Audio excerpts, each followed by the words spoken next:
योगी सरकार मदरसों की शिक्षा प्रणाली में बदलाव करने जा रही है। बात करने के लिए सपा प्रवक्ता फ़खरुल हसन चांद जी हैं।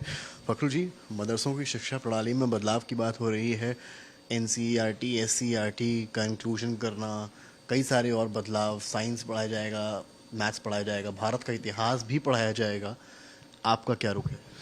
देखिए, समाजवादी पार्टी समझती है कि एक तरफ भारतीय जनता पार्टी लगातार मदरसों पे बुलडोज़र चलवा रही है, अवैध मदरसों के नाम पे बुलडोज़र चला रही है। दूसरे तरफ जो अल्पसंख्यकों के धार्मिक स्थल हैं उन पे भी बुलडोज़र चल रहा है, माननीय न्यायालय के आदेश के बाद भी बुलडोज़र चल रहा है। और जब भारतीय जनता पार्टी इस बात को कहती है कि वो मदरसों का आधुनिकीकरण करना चाहती है, तो ये झूठ बोलने का काम करती है, क्योंकि समाजवादी पार्टी की सरकार थी, आदरणीय अखिलेश यादव जी मुख्यमंत्री थे। अगस्त 2015 में समाजवादी सरकार में ये फैसला हुआ था कि मदरसों का आधुनिकीकरण होगा, जिसमें उनको कंप्यूटर शिक्षा दी जाएगी, अंग्रेजी की शिक्षा दी जाएगी, हिंदी की शिक्षा दी जाएगी। ये तो फैसले पहले हुए थे और उन फैसलों को समाजवादी पार्टी की सरकार में ही मदरसों में इनका पालन भी हो गया था। तो आज भारतीय जनता पार्टी क्या नया करना चाहती? ये केवल और केवल जो मंत्री बने हुए हैं या कुछ लोग हैं जो ये दिखाना चाहते हैं कि भाजपा कुछ अल्पसंख्यकों के लिए कर रही है, इसलिए लगातार उसी बात को, जिस बात को एक साल पहले भाजपा ने कहा था, फिर से एक साल बाद कहा है। क्यों? क्योंकि जो मदरसे हैं उन पे लगातार बुलडोज़र चल रहा है, ये कह के कि वो मदरसे अवैध हैं। तो भारतीय जनता पार्टी छुपाना चाहती है, इसलिए कुछ बताना कह रहे हैं कि सपा के समय तो केवल दीनी तालीम दी जाती थी, मदरसों के नाम पर पैसों को लेकर खेल हुआ, और हम तो दीनी तालीम के साथ जो है आधुनिक शिक्षा भी दे रहे हैं।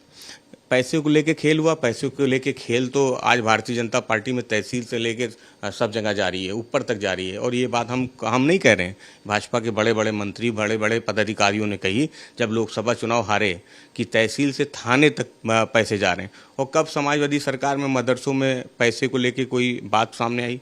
भारतीय जनता पार्टी केवल झूठ बोलती है। आप आज मदरसों पे बुलडोज़र चला रहे हैं, आप शिक्षा की बात करते हैं, आपको शिक्षा से डर लगता है। उत्तर प्रदेश की शिक्षा के क्या हाल चाल है, जो प्राथमिक विद्यालय हैं उनकी क्या हाल चाल है? कल ही एक रिपोर्ट आई है जिसमें कहा गया कि उत्तर प्रदेश में जो प्राथमिक विद्यालय हैं और जो विद्यालय हैं, जो सरकारी विद्यालय हैं, उसमें छात्र एडमिशन नहीं ले रहे हैं। और पूरे देश में उत्तर प्रदेश सबसे पिछड़ा हुआ राज्य है, जहाँ पे लोग सरकारी स्कूलों में, कॉलेजों में शिक्षा ग्रहण नहीं करना चाहते हैं। किसकी जिम्मेदारी? तो भारतीय जनता पार्टी मदरसों के नाम पे केवल गुमराह करना चाहती है। वो अवैध मदरसों के नाम पे मदरसों पे बुलडोज़र चला रही है, जिसका समाजवादी पार्टी विरोध करती है। एक सवाल ये भी बनता है कि जब शिक्षा प्रणाली में बदलाव की बात होती है, उस दौर में जब इतिहास के कई किस्सों को सामने लाया जा रहा है, फिर चाहे बात राणा सांगा की हो या औरंगजेब की हो या राणा प्रताप की हो, तो आपको लगता है कि बदलाव जब प्रणाली में होगा तो इतिहास की किताबों में कौन से पन्ने जो है वो मुस्लिम समुदाय के बच्चों को मदरसों में पढ़ाए जाएंगे? देखिए, इतिहास तो वही पढ़ाया जाएगा जो भारतीय जनता पार्टी के कार्यालय से नागपुर से जारी होगा, वही इतिहास पढ़ाया जा सकता है। क्योंकि इतिहास की बात जब जब होती है, भारतीय जनता पार्टी इतिहास के पन्नों को जब जब पलटने का प्रयास करती है, वो मुद्दों से जनता का ध्यान हटाती है। इसलिए हम इस मुद्दे पे बहुत कुछ नहीं कहना चाहते, लेकिन इतिहास जब जब भाजपा ने पलटा है, तब तब किसी बड़े मुद्दे को भारतीय जनता पार्टी ने ढकने का काम किया। और जब आप इतिहास पढ़ाएंगे तो इतिहास आप वही बढ़ाएंगे जो आपकी मन मर्जी का होगा, और इतिहास अच्छा और बुरा दोनों होता है। बात करने के लिए फ़खरुल हसन चांद समाज प्रवक्ता हैं और साफ कह रहे हैं जब बदलाव होगा तब इतिहास भी अपने मन का भी ये भी पढ़ाएगी। और रही बात विकास की, तो इनका दावा है कि अखिलेश सरकार में विकास हुआ, लेकिन यहाँ केवल बातें हो रही हैं। कैमरामैन गौरव के साथ समर्थ श्रीवास्तव, लखनऊ आज तक।